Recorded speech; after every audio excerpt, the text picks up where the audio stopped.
Entonces, para poder determinar quién es el juez competente dentro de un proceso, es necesario acudir a los factores que determinan la competencia, que son estos que estamos viendo acá, estos 5.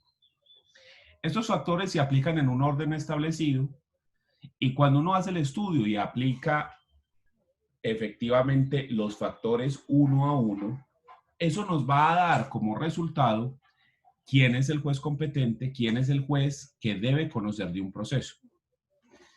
Lo primero que se va a hacer es analizar el factor subjetivo. Y en el factor subjetivo vamos a analizar la calidad de las partes.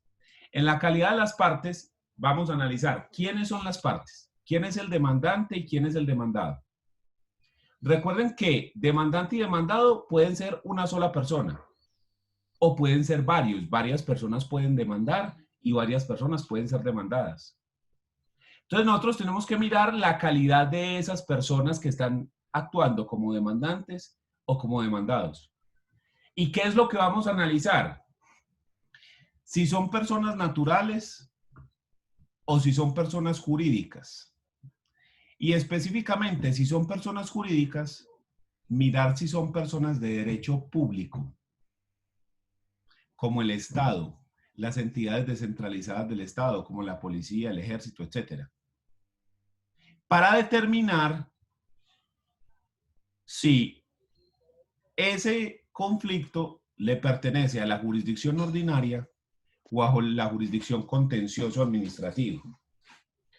Fue noticia esta semana la muerte del señor Javier, no sé qué, el que era abogado en Bogotá, que unos policías lo atacan brutalmente, lo golpean brutalmente aun cuando él estaba desarmado y fruto de esa golpiza se produce la muerte del señor. Y eso generó pues una cantidad de problemas. La familia de ese señor podrá demandar a la Policía Nacional, al Estado, para que se indemnicen los perjuicios, los daños ocasionados con esa muerte de ese señor. ¿Sí? Entonces, si... Profe, yo hago una pregunta ahí, Dígame. pues toda curiosa, no sé, me debo preguntar, más o menos, ¿cuánto equivaldría una indemnización por ese acto o qué? En administrativo no te sé decir, pero no creo que sea más de 200 millones de pesos. No creo. No, La ok. verdad no sé. La verdad no te sé decir. Porque yo No, soy pues nuevo en administrativo, entonces no sé. Puede que sea muchísimo más y yo esté aquí hablando pendejadas. ¿Sí? Pero la verdad vale. no sé cuánto es. Supongo yo que se puede entre 200 y 500. No creo que sea más de esa plata porque aquí no se paga mucho tampoco por eso. Entonces no sé. No, bueno, profe, gracias. ¿Quién estaría demandando? La familia. Todos personas naturales. ¿A quién estarían demandando? A la Policía Nacional, al Estado. Entonces ahí eso a quién le corresponde? A la jurisdicción contencioso administrativa. ¿Por qué están demandando ellos? Porque en un procedimiento se les fue la mano y lo mataron. Eso no tenía por qué pasar.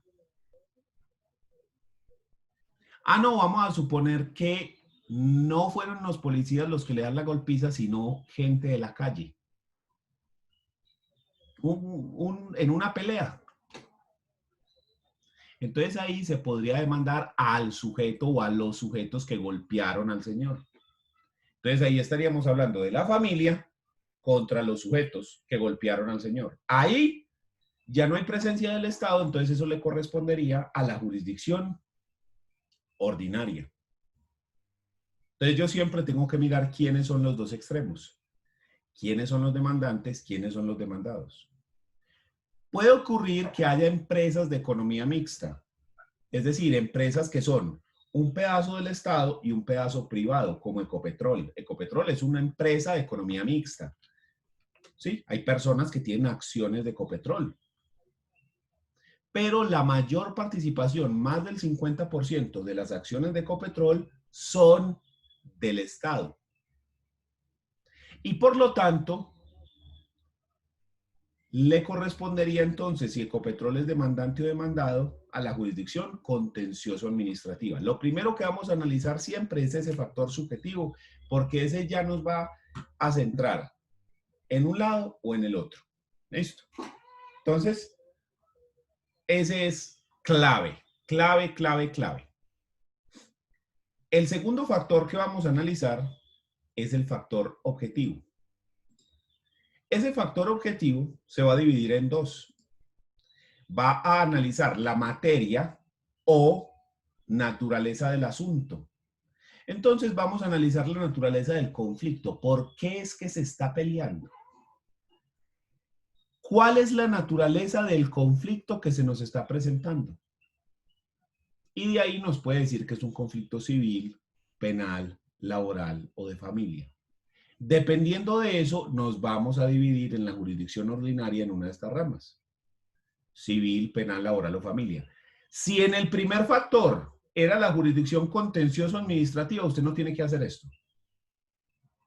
Porque lo que hace el análisis de la materia es que cuando las partes son de derecho privado, le corresponde a la jurisdicción ordinaria, pero la ordinaria son civil, penal, laboral y familia, los cuatro, no sabemos quién.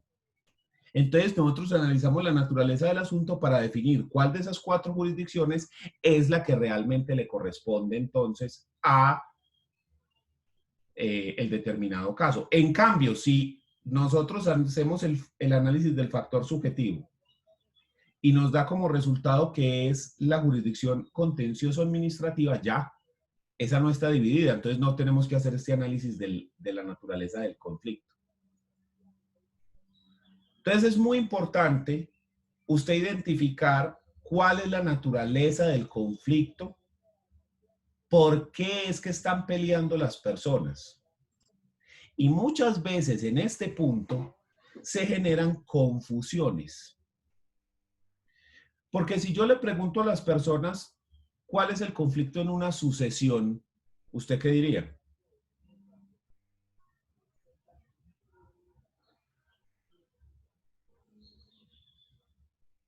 ¿Cuál es el conflicto de las sucesiones?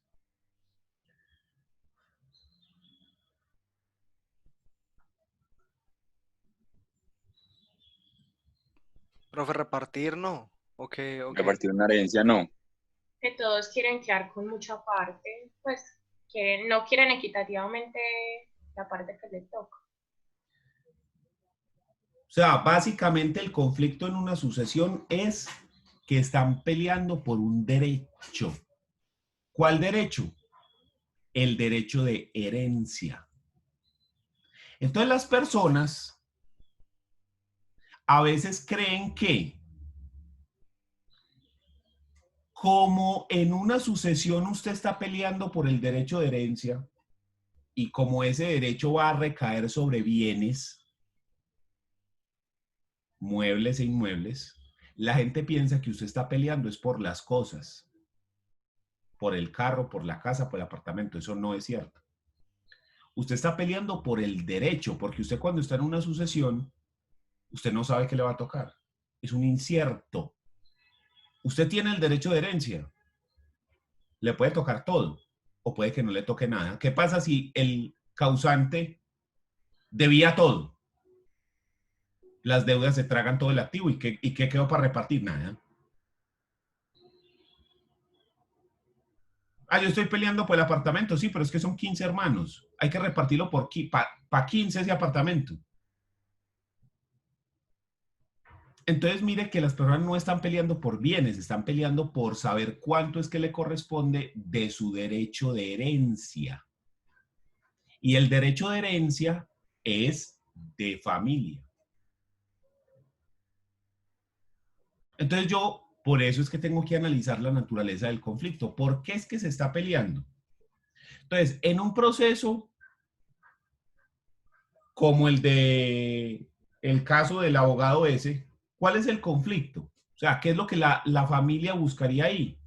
La reparación, la indemnización del perjuicio que se ocasionó. ¿Cuál fue el perjuicio? Primero, murió el señor. Entonces, por ejemplo, si hubo que hacerle tratamientos médicos, ahí tiene un pedazo. No, el tipo de una vez se murió, entonces el entierro, que eso vale. Lo que él deja de ganar, lucro cesante. Si él era el que proveía el dinero en la casa, entonces lo que esa persona va a dejar de ganar y lo que le va a dejar de proveer a la familia. Fuera de eso, el daño moral, la tristeza, el dolor de haber perdido ese ser querido. Y eso lo puede cobrar la esposa, los hijos, los padres, los hermanos. Entonces, mira que ahí las personas están peleando, están discutiendo la indemnización de unos perjuicios. Ya dijimos que como eso le corresponde a la jurisdicción contencioso administrativa, no habría que hacer ese análisis. Pero si fueran, lo que les digo, personas de la calle, no policías, sino personas de la calle, entonces diríamos que ese es un conflicto civil. Porque es una persona peleando contra otra persona por una indemnización por haber cometido una actuación. Ah, no, lo que se está peleando es saber si esos policías cometieron homicidio doloso, homicidio culposo, homicidio preterintencional. O sea, que ellos querían era lastimar a la persona, pero no lo querían matar, pero lo mataron, o sea, se les fue la mano. Lesiones personales. Ah, estamos peleando es por saber si se cometió o no el delito. Ah, listo, entonces estamos hablando de la jurisdicción penal.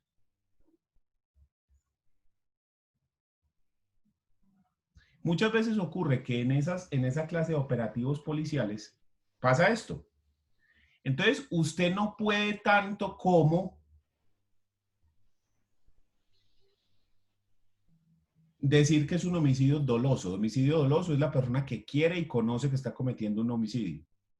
Pero sí puede haber un homicidio culposo, que por torpeza, negligencia, estupidez de las personas ocurrió el resultado. A la final yo no supe si con ese señor lo mató el taser que utilizaron de manera, o sea, que se cebaron con el tipo, o si lo mataron los golpes. Si es, por ejemplo, el taser, la pistola de eléctrica, y se quedan ahí pegados hasta que eso le produce un infarto, entonces uno puede decir que sería un homicidio culposo, es decir, por torpeza, por estupidez al no saber utilizar ese aparato, lo mataron. Ah, no, es que fue por los golpes. Entonces yo podría decir que fue más fácil preterintencional o incluso doloso dependiendo del asunto. ¿Sí? Entonces ahí ya entramos a mirar, hombre, ellos tenían la intención de matarlo o nada más la intención de reducirlo. Profe, una pregunta. Dígame. Precisamente... Esta motocicleta se llama Ducati Superleggera B4. Sí, dígame. Listo. Precisamente en este caso, pues, que implica no solo, pues, la jurisdicción contenciosa administrativa, sino que también, pues, se cometió un asesinato, pues, o se murió alguien, pues, esto como, o sea, las dos jurisdicciones entran a ser competentes, o eso depende de la familia, o las dos tienen que trabajar igual, ¿cómo funciona No, eso? tenemos dos cosas. Tenemos ahí dos cosas diferentes, dos conflictos y las dos jurisdicciones entran a jugar. Porque uno es el conflicto de la indemnización por los perjuicios ocasionados, que ya sabemos que eso es jurisdicción contencioso administrativa, porque usted va a demandar es al Estado. Porque ¿quiénes eran esas personas? Unos representantes del Estado o de una entidad del Estado. Entonces, esa entidad del Estado, que es la que los contrata, las que les da las armas, las que les da el entrenamiento, las que les da las órdenes, esa entidad del Estado es la que tiene que responder por el actuar de sus funcionarios. ¿Listo? Entonces, esa entra ahí, ese es un proceso contra el Estado. Pero a la misma vez, se puede realizar el otro proceso, el penal, que estamos diciendo. Porque es que esas personas pudieron haber cometido un delito. ¿Y por qué digo pudieron? Porque yo no sé las particularidades del caso, ¿sí? Yo no sé qué fue lo que pasó exactamente. Yo sé que ellos cogieron y golpearon salvajemente a un señor y el señor se murió. Pero no sé qué más pudo haber ocurrido, ¿cierto? Porque ¿qué pasa? Estamos suponiendo que fue que el señor los estaba atacando. Y ante el ataque del señor, ellos responden y lo matan. Como ocurre muchas veces en que ¡alto! ¡Alto disparo! ¡Ey! Que te quedes quieto y un movimiento y tan, tan, tan, tan. Y después resulta que el tipo no tenía nada que ver. ¿Sí me entendés? Entonces, en ese evento, yo podría decir que ahí no hay un delito. ¿Ya? Pero como no sé exactamente qué fue lo que pasó, yo no sé por qué llamaron a la policía, qué era lo que estaba, eso sí no tengo ni idea, no sé si el man reaccionó feo o no reaccionó. Conozco lo que le estoy diciendo. Entonces, como decir así, es que sí hubo un delito, no me atrevería yo a decir tanto. Lo que sí podemos decir es que sí se debía abrir un proceso penal para al menos investigar la conducta de esas personas y mirar si ahí se ha cometido un delito. Pero vamos a suponer que no hubo delito, ¿sí? Que no hay homicidio, que fue un procedimiento que se salió de las manos, que ese no era el resultado que se buscaba, pero que pasó. Aún así, el proceso para la indemnización, ese sí va porque va, ese proceso no se pierde, ese proceso ya tienen asegurada la ganada de ese proceso, no se olvides.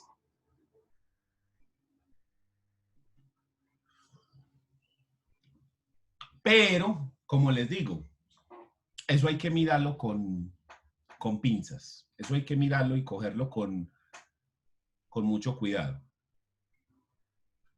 Entonces, habrá que esperar a ver qué ocurre frente a ese caso y mirar a ver cómo es que se da.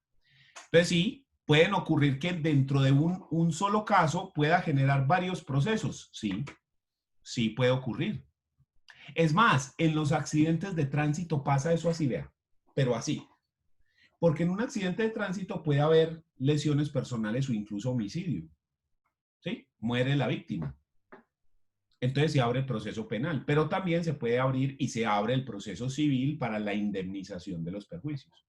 Son conflictos diferentes. En un conflicto queremos mirar si la persona ha cometido una conducta que está prohibida, considerada como delito. Y en otro lo que queremos es que la persona responda civilmente por haber cometido ese perjuicio, que lo repare. O si no lo puede reparar, al menos que indemnice, que compense un poco el dolor, la tristeza por haberse cometido ese delito o esa conducta, pues. Entonces sí puede ocurrir que sean dos jurisdicciones a la misma vez, sí. Y pasa con muchísima frecuencia. En ese caso estoy muy seguro de que va a pasar eso, que se va a abrir el proceso penal contra los policías y el proceso contra el Estado, vean, fijo. Ah, bueno, profe, muchas gracias. Entonces, sí. Entonces, bueno, primero analizamos entonces esos dos. El factor subjetivo, y ya sabemos que si es contencioso administrativa, no analizamos esto, no es necesario. La segunda parte del factor objetivo es la cuantía. Entonces vamos a mirar cuánto es que vale lo que se está pidiendo. Y esto puede ser mínima cuantía cuando es menos de 40 salarios mínimos. Menor cuantía cuando es más de 40 pero menos de 150 salarios mínimos. O más de 150 salarios mínimos legales mensuales vigentes, en cuyo caso lo llamaremos mayor cuantía. Esto opera para civil y familia. En laboral las cuantías son más pequeñas. Entonces en laboral tenemos que buscar cuáles son las cuantías de laboral que son más bajitas. ¿Sí? Para que lo tengan presente. Que esas cuantías son cuantías de civil y de familia. En laboral son diferentes.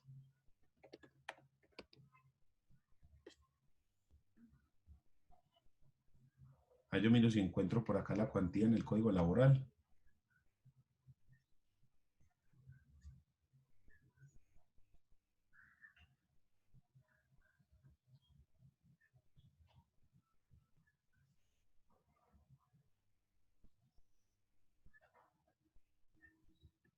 Aquí dice que es artículo 12, competencia en razón de la cuantía.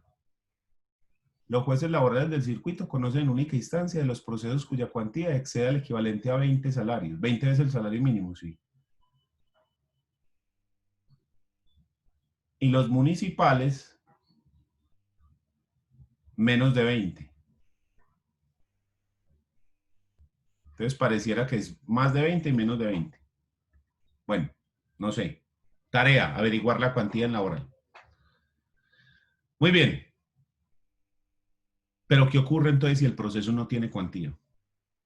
Por ejemplo, en un proceso de filiación, que es establecer si Pedro es hijo de Juan.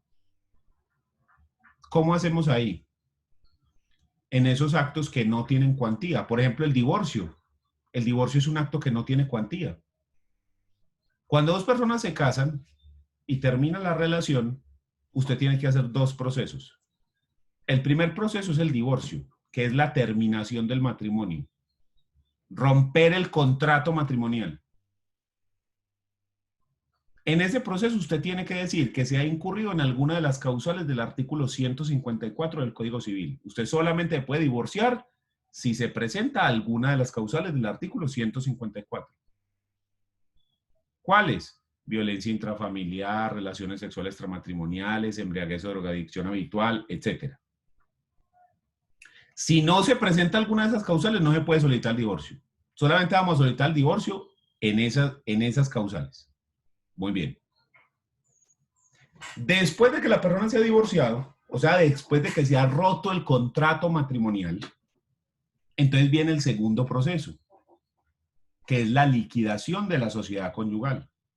En ese proceso lo que se pretende, lo que se intenta es establecer cuánto le corresponde a cada cónyuge por gananciales. ¿Y qué son los gananciales? Usted coge los bienes y las deudas que se adquirieron durante el matrimonio y los divide 50-50. Ahí sí hay cuantía, porque ahí estamos hablando de bienes, de plata, de deudas, ¿sí? Estamos hablando de plata. Pero en el proceso de divorcio no hay cuantía. Un proceso de adopción tampoco tiene cuantía. Entonces existen procesos que no tienen cuantía, que no sabemos entonces cuánto vale, porque no tiene valor económico. ¿Cómo hacemos en ese caso para establecer la cuantía si el proceso no tiene contenido económico? En ese evento, nosotros pasamos al tercer factor, que es el factor funcional. ¿Qué hace el factor funcional? ¿Cómo determina la competencia el factor funcional? El factor funcional determina la competencia dependiendo de las disposiciones específicas que haga la ley. ¿Cómo así?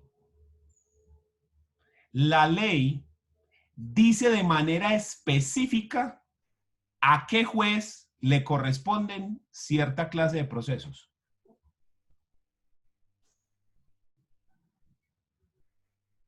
¿A qué ley me estoy refiriendo?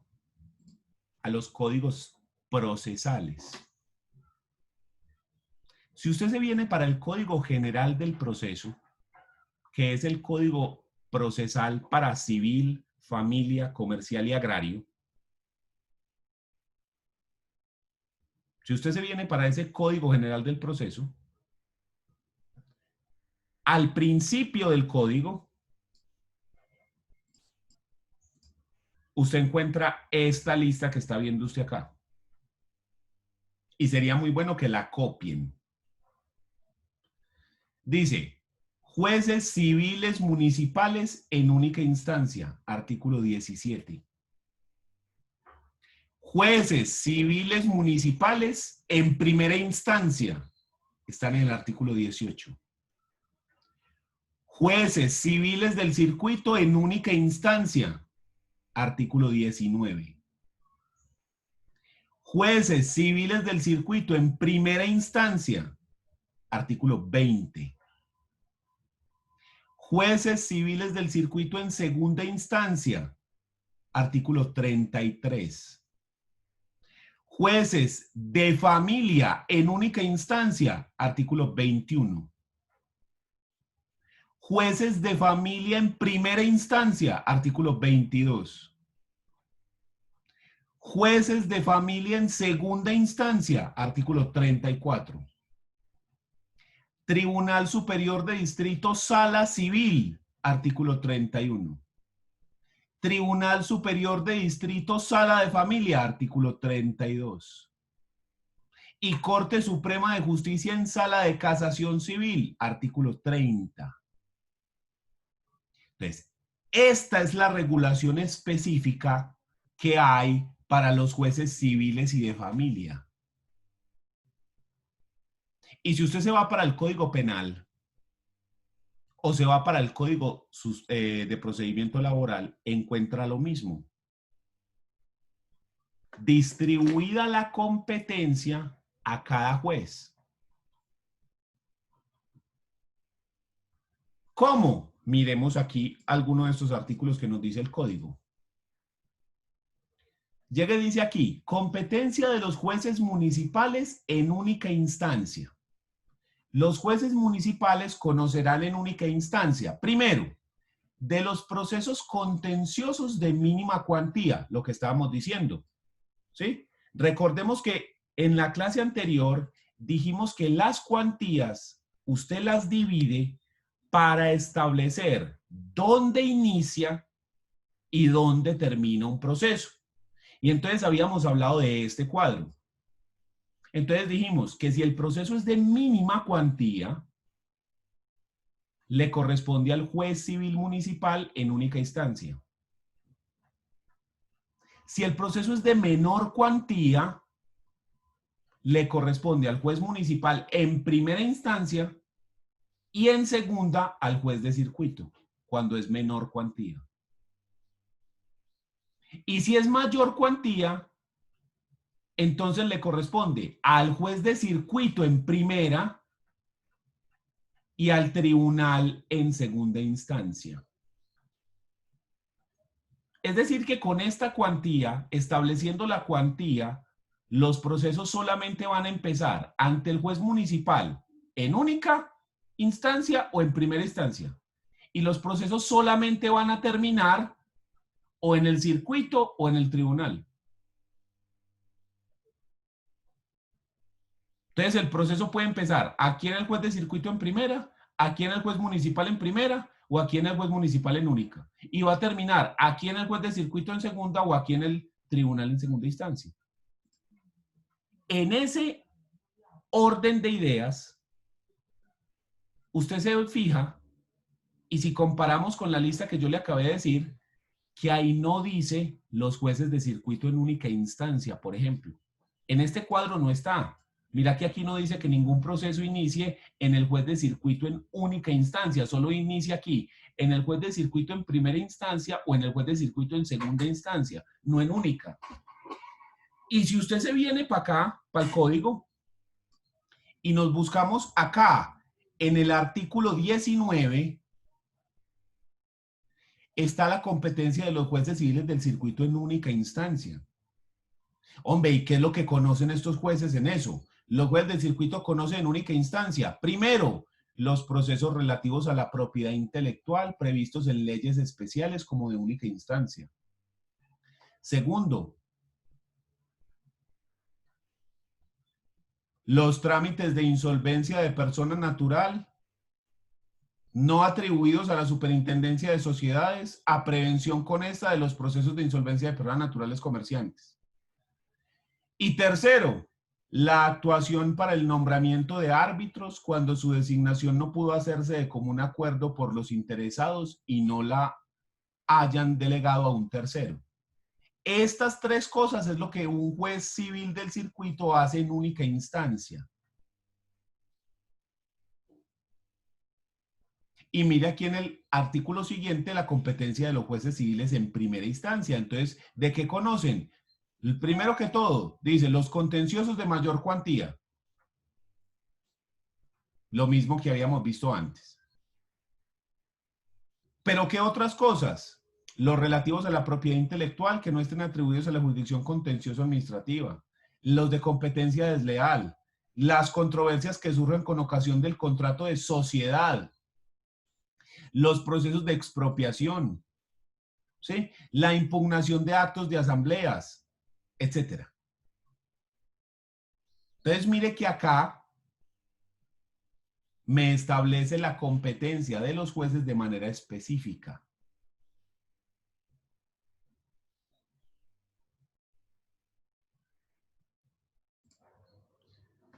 Otro ejemplo de esto es el penal. En penal, yo no puedo dividir los delitos o los procesos así. Porque los delitos no tienen esta cuantía. Entonces, ¿cómo sé yo si un delito le corresponde a un juez municipal o a un juez de circuito y si le corresponde en única instancia o si es un proceso de 2 instancias? Tenemos que ir al Código de Procedimiento Penal. Y en ese Código de Procedimiento Penal, la ley establece a qué jueces les toca cuáles delitos. Esa es la aplicación del factor funcional. Cuando yo no puedo establecer la cuantía, porque el proceso no tiene contenido económico,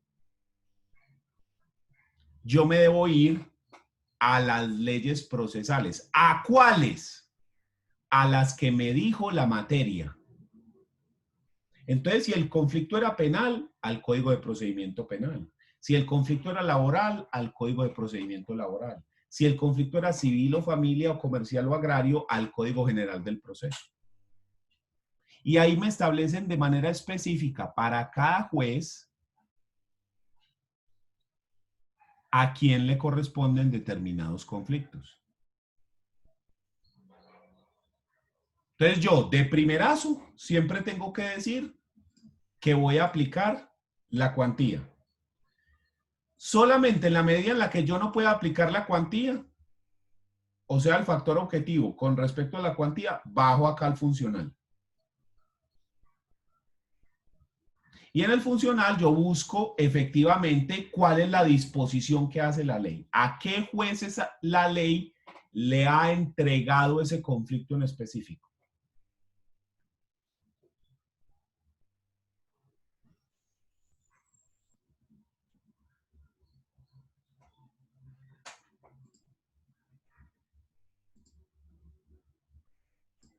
Muy bien.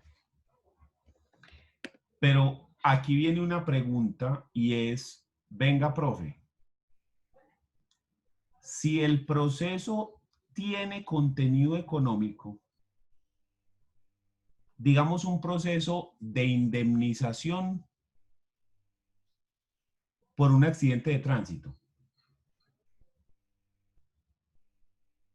Entonces la persona está pidiendo como daño emergente 10 millones de pesos. Que fue el entierro y el arreglo del carro. Como lucro cesante, lo que se dejó de ganar, se está pidiendo la suma de 90 millones de pesos, por decir cualquier cifra. Y como perjuicios morales,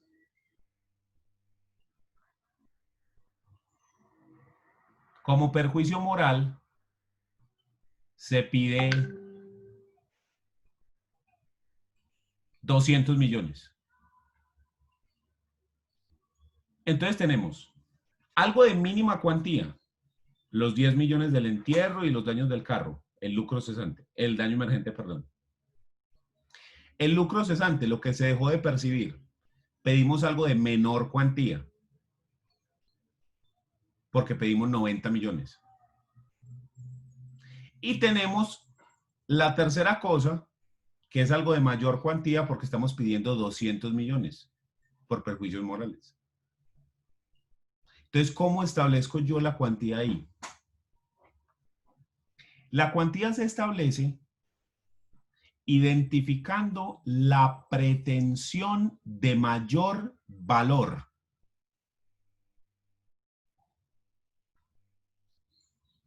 No se suman, sino que yo miro la pretensión de mayor valor. Y esa es la que me establece la competencia.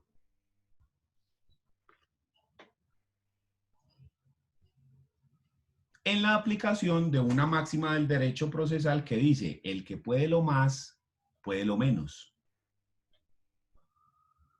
¿A qué se refiere esto? ¿Quién es el que conoce la pretensión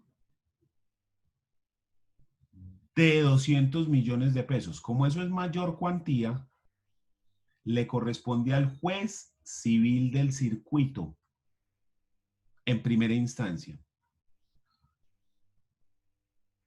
¿Quién conoce la pretensión de menor cuantía? El juez municipal en primera instancia y en segunda el juez de circuito. ¿Y quién conoce la pretensión de los 10 millones?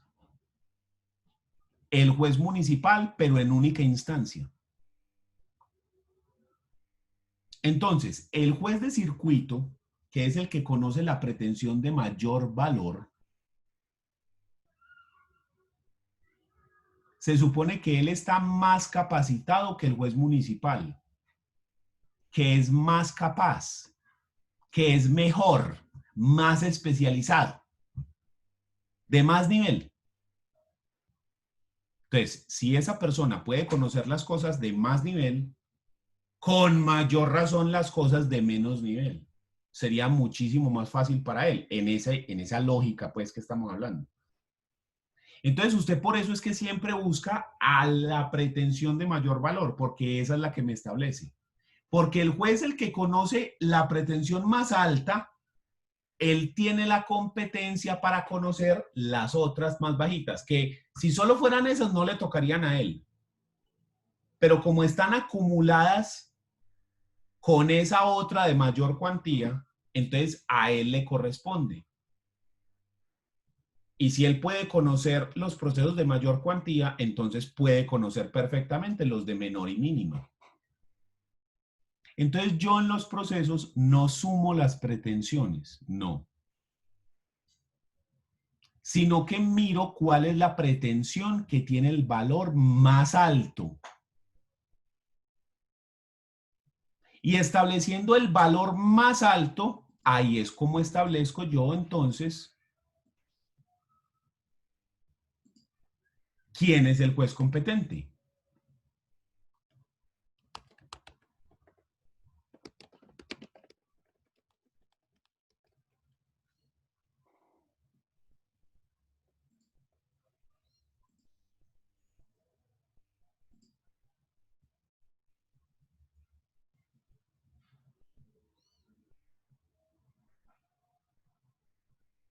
¿Quién tiene alguna duda por ahora? Todo está muy claro, profe. Listo. Entonces, ya sabe, ¿cómo determino la cuantía? Evaluando la pretensión principal o la pretensión de mayor valor. No se suman las pretensiones.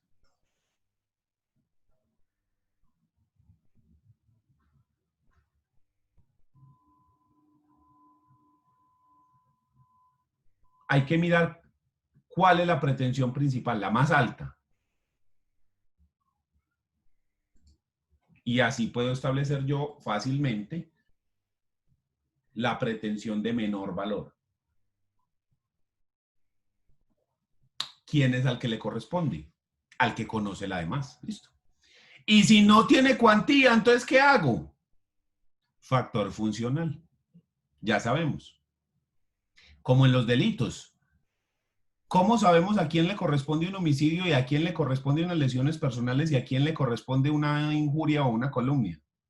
Tengo que ir a mirar el Código de Procedimiento Penal para saber cómo es que se distribuyen los delitos.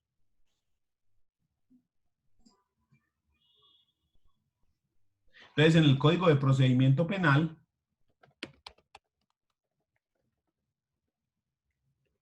debe decir cómo es que vamos a distribuir la competencia.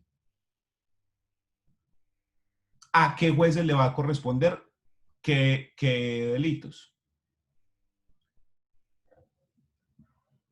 Usted encuentra en la ley 906, que es el Código de Procedimiento Penal, eso a partir del artículo 28.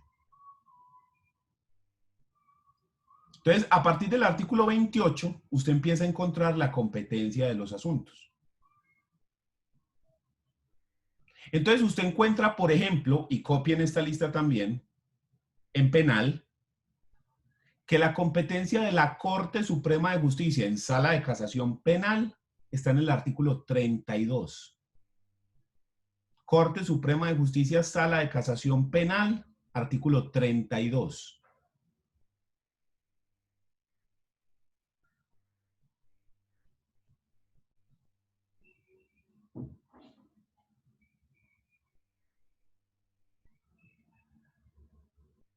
La de los tribunales superiores de distrito, sala penal,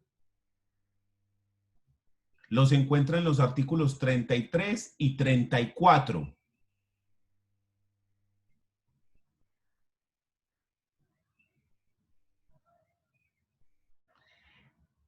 La de los jueces penales de circuito,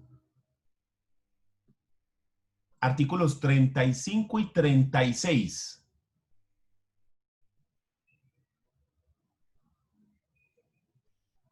Y los jueces penales municipales,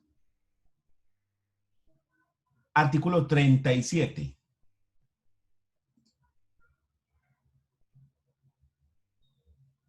Entonces volvamos al caso del señor aquel, del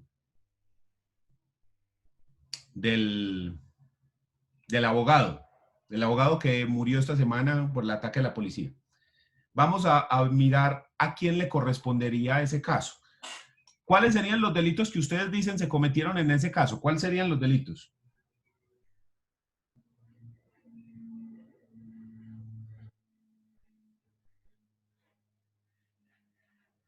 Homicidio. Ahí tenemos uno. ¿Qué más? ¿O solo eso?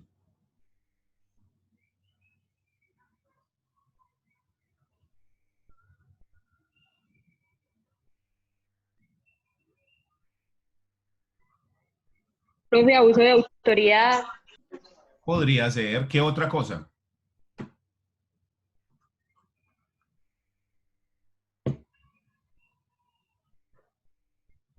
¿Será que podría haber tortura? Sí. Lesiones personales. Profe, tortura así por uso excesivo de la fuerza, ¿no? Podría ser. Entonces, venga, miremos esos que hemos dicho a ver a quién le corresponden. Venga, miremos el código. Venga, miremos a ver cómo para hacer el ejercicio. Entonces, a ver. Artículo 35, jueces penales del circuito. Entonces, miremos qué cosas. Genocidio, homicidio agravado, según estos numerales, vea. O sea, que el homicidio cuando es agravado le corresponde al penal del circuito. Numerales 8, 9 y 10 del artículo 104 del Código Penal. Miremos cuáles son esos numerales. Este es el artículo 104, que son las circunstancias de agravación del homicidio. Y eran las 8, 9 y 10. ¿Con fines terroristas o en desarrollo de actividades terroristas? No, ese no era. ¿En persona internacionalmente protegida? No, no, tampoco. Y si se comete en persona que sea o haya sido servidor público, periodista, juez de paz, defensor de derechos humanos, miembro de una organización reconocida, político o esta. No. O sea que no es un homicidio agravado. ¿Sí? No es este que está aquí. Porque era el 8, 9 y 10. No, ese no era. Lesiones agravadas con los numerales 8, 9 y 10, las mismas. No, no, tampoco eran esas. Sí había lesiones, pero no eran agravadas por este caso. Delitos contra personas y bienes protegidos por el derecho internacional humanitario. No, secuestro, desaparición forzada, tortura, véalo aquí. ¿Sí? Véalo.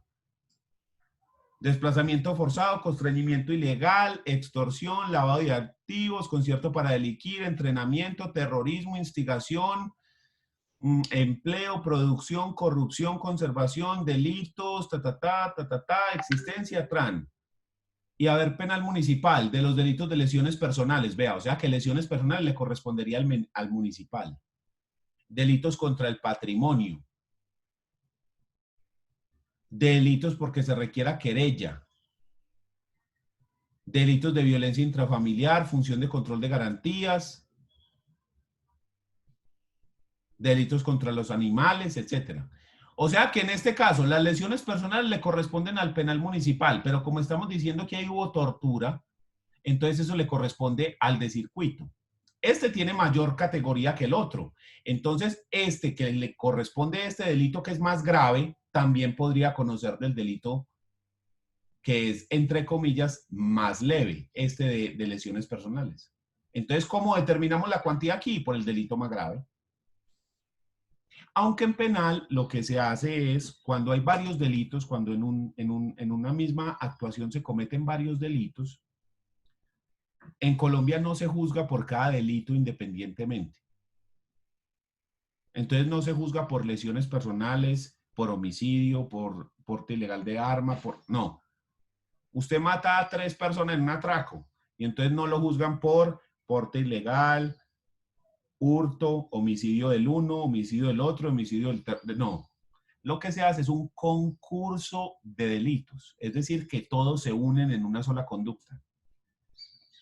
Y existen concursos homogéneos cuando se cometen varios delitos, pero el mismo.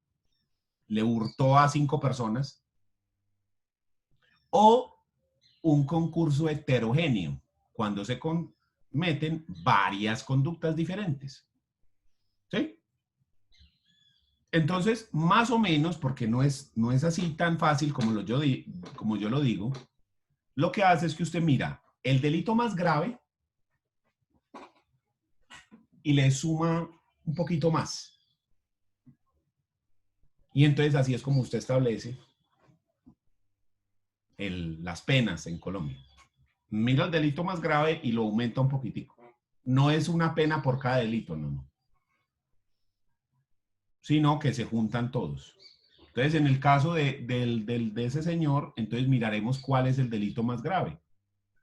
El homicidio, la tortura, las lesiones, todo eso que se hizo, y mirar y se juzga por ese delito, o sea, por ese concurso. Se juzgan todas las acciones, pero se castiga una sola vez, o sea, una sola pena. La pena es de tanto, que es el delito más grave con un poquitico más. Más o menos, pues, porque las reglas no son así tan fáciles. Ahorita eso suena, pues, como si fuera así de coquito. No, es ligeramente más complejo de lo que yo digo, pero usted va a tener materias específicas para ver ese tema.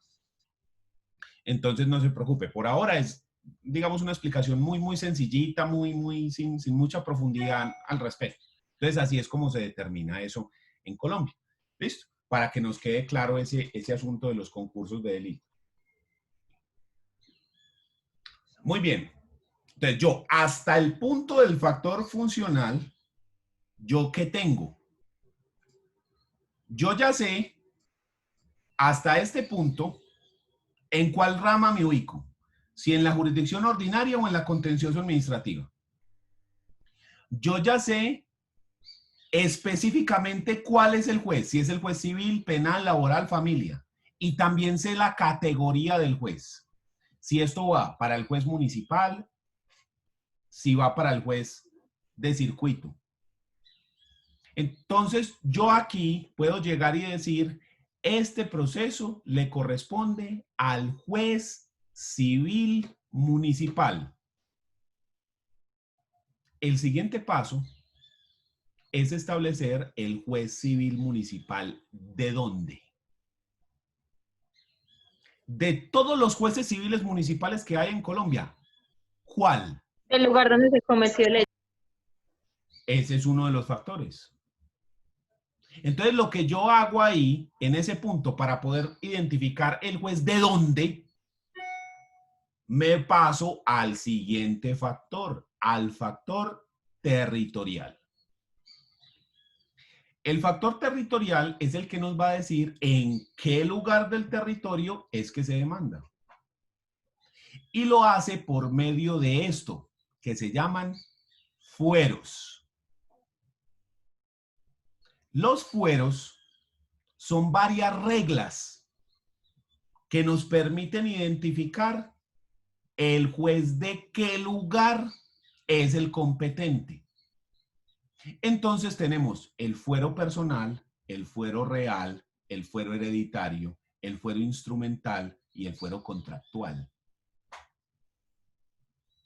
Esos son los fueros que determinan la competencia según el factor territorial.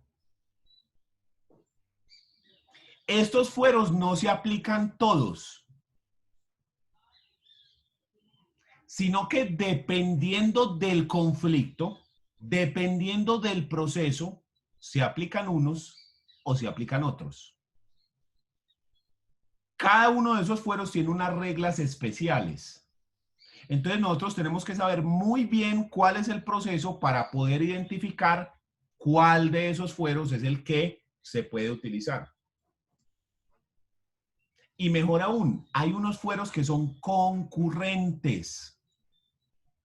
Quiere decir que pueden aplicarse dos o más a la misma vez.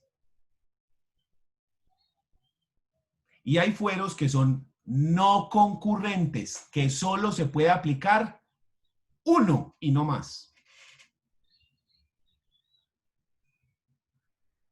Entonces, vamos a hablar de los fueros del factor territorial. Fueros del factor territorial. Como su nombre lo indica, el factor territorial se relaciona con el espacio en el cual un funcionario ejerce esa función jurisdiccional que le ha sido delegada por parte del Estado. Ese factor territorial sirve para determinar cuál de los varios juzgados de la misma rama y de la misma categoría que existen en el territorio nacional le corresponde conocer un proceso determinado. Y ese factor territorial utiliza los llamados fueros. El primero de ellos es el fuero personal.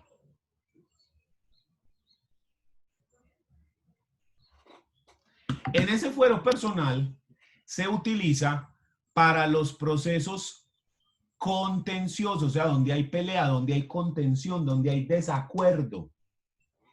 Los procesos declarativos o ejecutivos. Y la competencia se determina, esta es la clave, este cuadrito de acá a la derecha. La competencia se determina por el domicilio del demandado. Se determina por el domicilio del demandado, no del demandante, del demandado. A falta de este, o sea, a falta del domicilio, la residencia. ¿Cuál es la diferencia entre domicilio y residencia? El domicilio es el lugar donde la persona vive y tiene el ánimo de permanencia. O el asiento principal de sus negocios. ¿Y qué es la residencia? El lugar donde la persona se encuentra, pero de paso, de manera temporal. Entonces, si yo me voy de paseo para Cartagena un mes, mi domicilio sigue siendo Envigado. Yo vivo y trabajo acá en Envigado.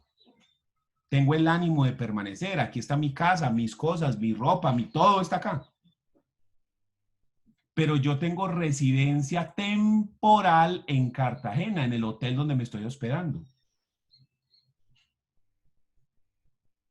¿Y qué pasa si yo no conozco el domicilio del demandado, ni la residencia, ni nada? Yo no sé dónde está ese man, no tengo ni idea. Entonces, en ese caso, la competencia se determina por el domicilio del demandante.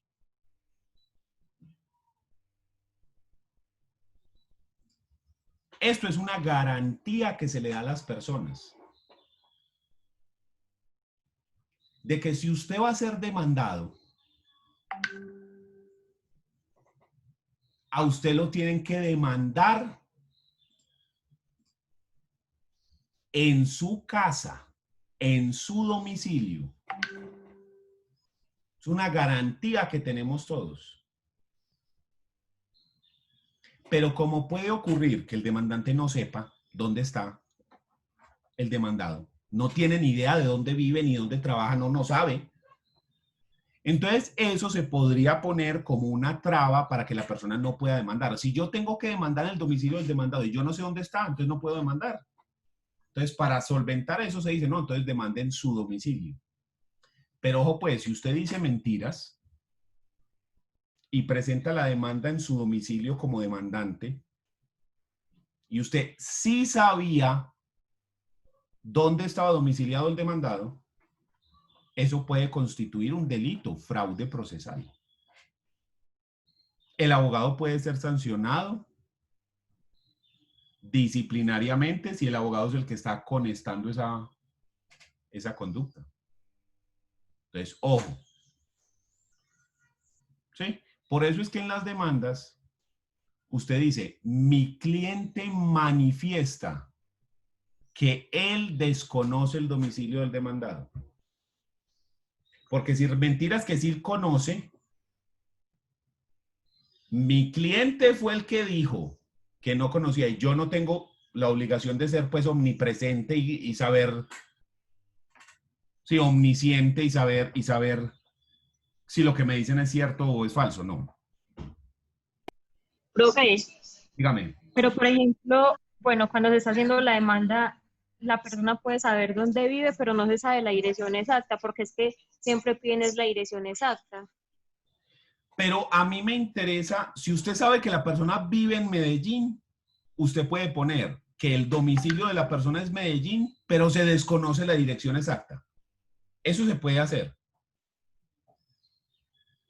¿Ya? El problema es que usted diga, no, yo no sé dónde vive, y resulta que es el vecino, al lado de su casa.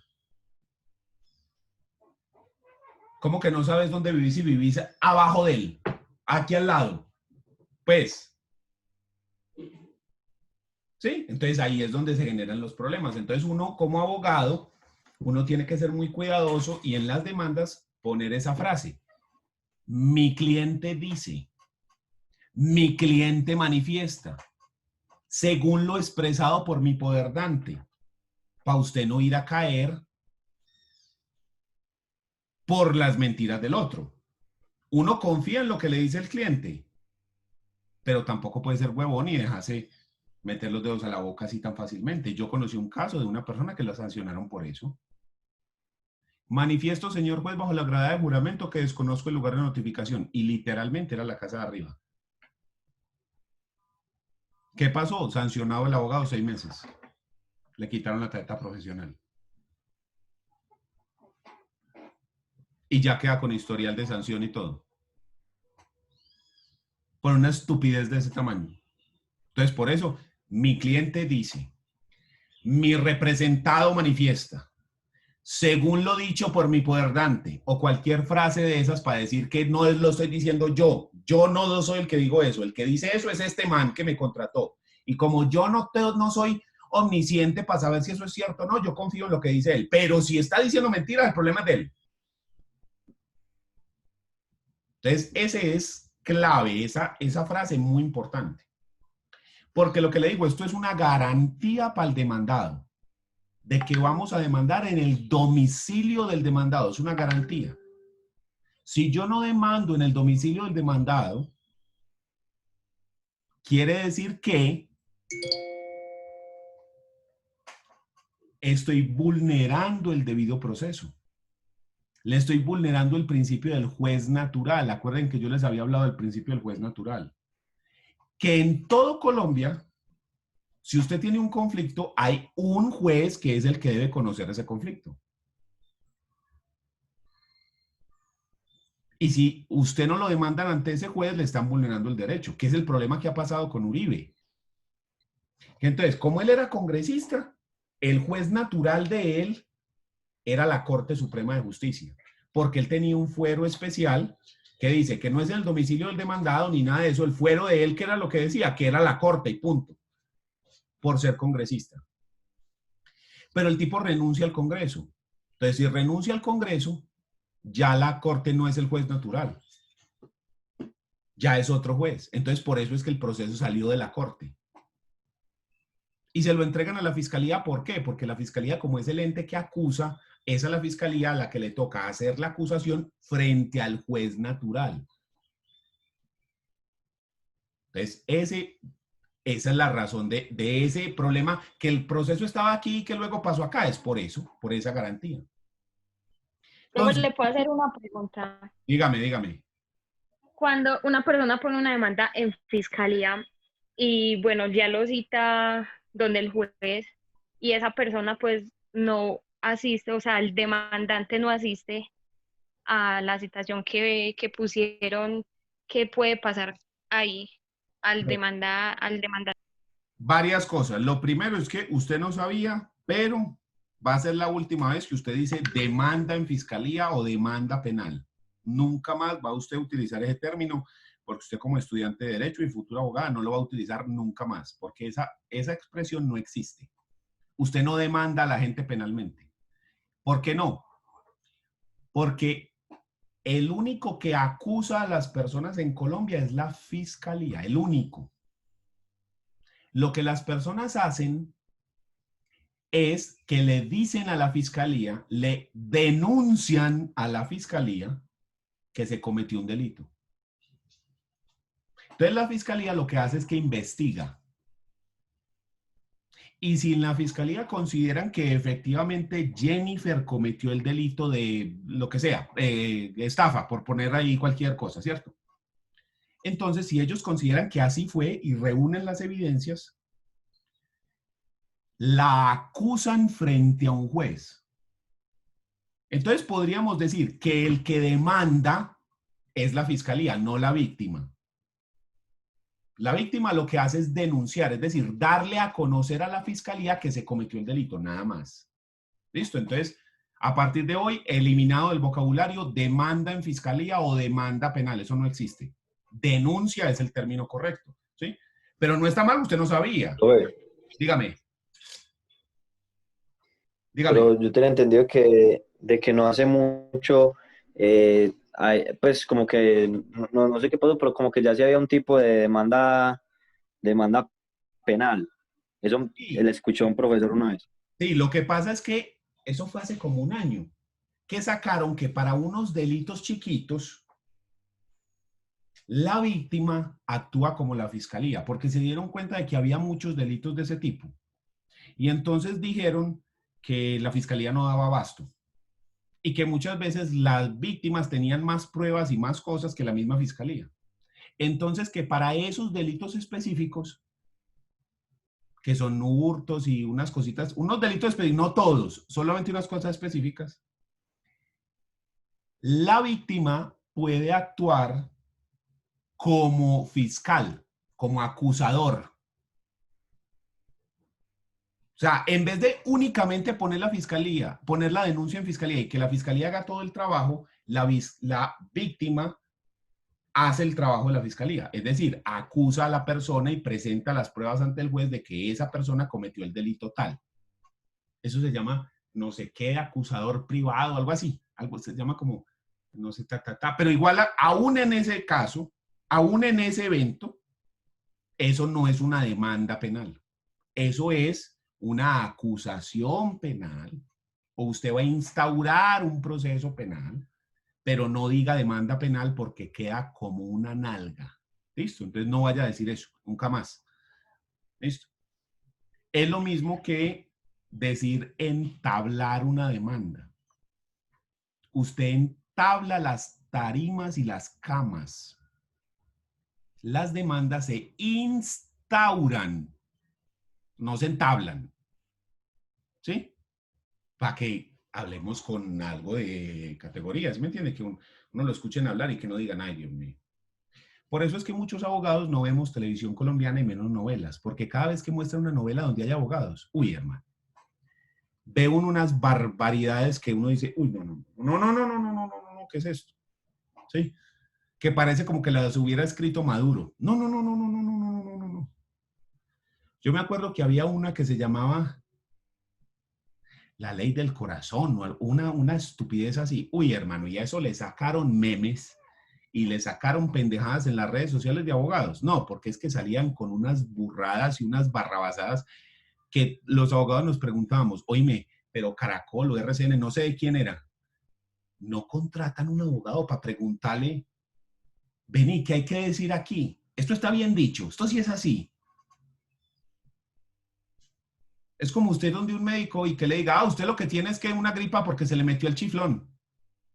Usted mismo se queda como, no, este man no es, esto es un charlatán, esto no es un médico. ¿Sí o no? Pierde el mismo prestigio. ¿Sí? Entonces, lo mismo ocurre con eso. Entonces, en penal no pasa, no hay demanda. Pero entonces la pregunta no era esa, la pregunta es, ¿qué pasa si se cita y no va? Entonces, el proceso penal, lo primero que hace la fiscalía, como te digo, es que cuando vos le denuncias, ellos empiezan a investigar. Y una de las cosas de investigación que se hace es citar a la persona a que declare. A que manifieste qué opina o qué fue lo que pasó acerca de esta acusación que se le hace. Entonces la persona tiene el derecho a quedarse callado y no decir nada. ¿Sí? Tiene el derecho a hablar. O incluso puede que no se presente. Entonces, ¿qué pasa si la persona no se presenta? La fiscalía, si considera que tiene suficientes pruebas en esa etapa de investigación y considera que esa persona es lo más probable que sea quien cometió el delito tal, puede presentar la acusación ante el juez, pero también puede presentar que la fiscalía diga, no, este man no fue. Y entonces, ¿qué pasa en ese evento? La fiscalía puede precluir la investigación, es decir, no sabemos quién fue o estamos seguros de que hubo tal delito, pero que este man no tenemos pruebas de que haya sido él. Nada, se precluye. No hay pruebas al respecto. Ni siquiera fue a juicio, simplemente la fiscalía dijo, no tengo suficiente para acusar a esta persona. Entonces, habría que mirar específicamente a qué fue lo que lo citaron y mirar si la fiscalía sí tiene, además de esa prueba, otras para acusar a esa persona, a la persona que está siendo sindicada del delito X o Y. Listo. Entonces, esa es la respuesta. Entonces, ya sabe, demanda penal no existe. Existe demanda civil, laboral, de familia, administrativa, pero no demanda penal. En penal existe lo que se llama denuncia. Porque el proceso penal funciona así, para que a usted le quede claro el asunto. Vamos a decir que se comete un delito, ¿sí?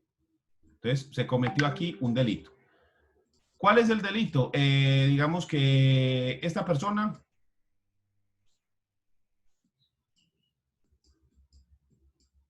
atracó a esta otra persona. ¿Listo? Este es el delito. Entonces, el Estado es el único que puede acusar a una persona de haber cometido un delito. ¿Lo hace por medio de qué cosa? ¿De qué entidad? El Estado lo hace por medio de la Fiscalía. ¿Sí? ¿Cuál es el papel de la Fiscalía? La Fiscalía, su papel va a ser acusar.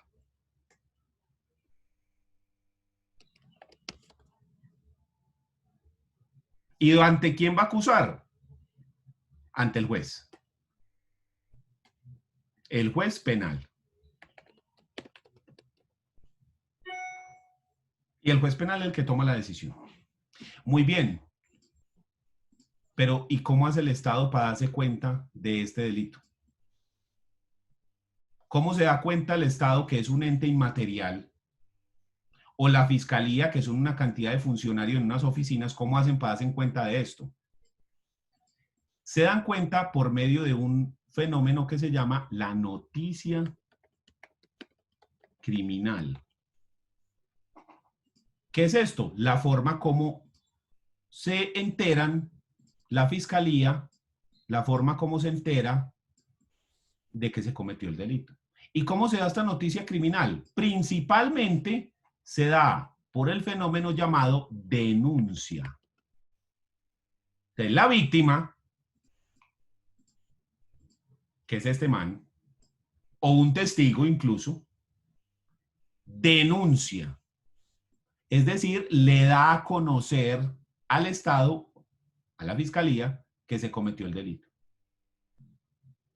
Entonces, la fiscalía, cuando recibe la noticia criminal, cuando recibe la denuncia, la fiscalía comienza la etapa de investigación.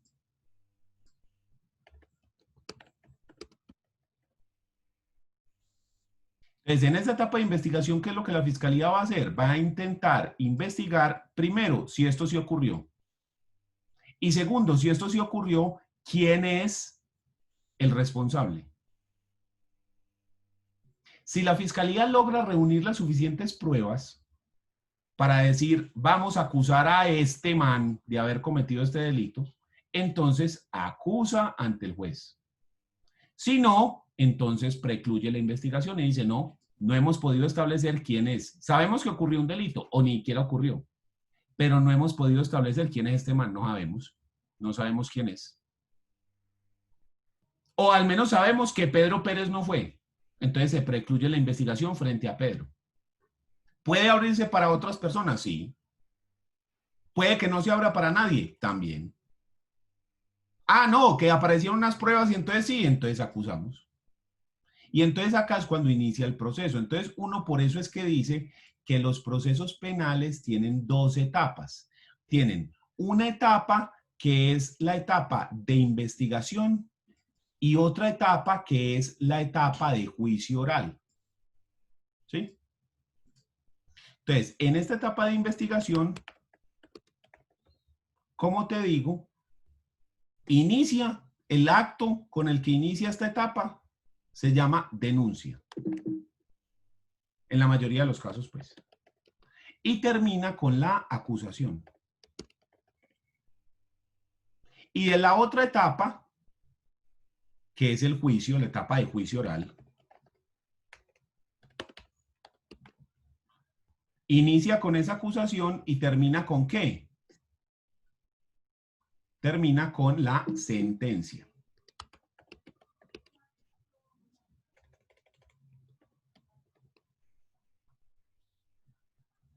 Entonces, solo en la medida en que la fiscalía logre dentro de esta etapa encontrar las suficientes pruebas para acusar, usted pasa a la segunda. Si no hay suficientes pruebas, entonces se precluye y se acabó el proceso aquí.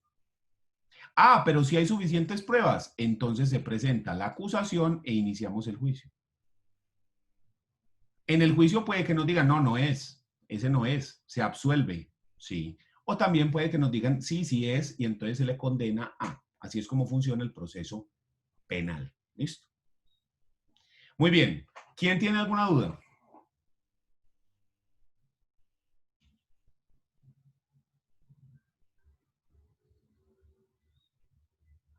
Yo creo que queda claro, aunque si de pronto nos podrías como enviar taller para ir reforzando e identificar mejor todo, te lo agradecería mucho. Pero todavía no se preocupe por eso porque es que no hemos terminado. Hasta que no terminemos y empecemos a hacer ejercicios para identificar la competencia en un determinado caso o en otro, no te das cuenta. Entonces, téngame paciencia. ¿Listo? Porque apenas vamos con el primer factor y hay que mirarlos todos y no lo hemos terminado. Entonces, en la próxima clase vamos a mirar lo correspondiente a ese factor territorial y al fuero personal y a los otros fueros, porque el fuero personal apenas lo mencionamos, dijimos, se demanda en el domicilio del demandado. Pero no hemos dicho nada más, ¿sí? Y como buena regla general, tiene sus excepciones que estaban ahí en el cuadrito, hay que explicarlas también y mirar los otros fueros. Entonces, en la próxima clase retomamos otra vez sobre el factor territorial y avanzamos sobre los fueros. Y una vez que hayamos terminado todo el cuadro, entonces empezamos a poner varios ejemplos de diferentes cosas para mirar cómo se hace el ejercicio completo. Para poder decir, ah, esto le corresponde a este, esto le corresponde a este, esto le corresponde a aquel, esto le corresponde a aquel. ¿Sí? Porque eso es lo que yo necesito que usted sepa manejar a la perfección. Yo lo que necesito es que usted sepa en un determinado proceso cómo es que se establece la competencia. Porque las preguntas de los exámenes van a ser, Pedro iba caminando y entonces lo atropella y entonces llegó este y dijo aquello y y entonces lo demanda. ¿Ante qué juez es? O por el contrario, Pedro que una vez iba caminando y entonces lo atropellan, fue demandado ante el juez civil municipal de Copacabana. ¿Eso es correcto? Así serían las preguntas, ¿cierto? Entonces, en la próxima clase intentamos terminar todo y empezamos a poner diferentes casos y diferentes ejemplos para ver cómo es que se hace todo el ejercicio completo ya con todos los factores. Y a partir de eso, vamos avanzando. ¿Listo? También nos queda pendiente para la otra semana revisar el examen. Entonces eso lo vemos la otra semana. Entonces cuando yo les pregunte qué estamos haciendo, terminando el fuero personal y terminando y haciendo la revisión del examen. ¿Listo? Nos vemos la otra semana. Se cuidan. Feliz fin de semana. Gracias. Chao.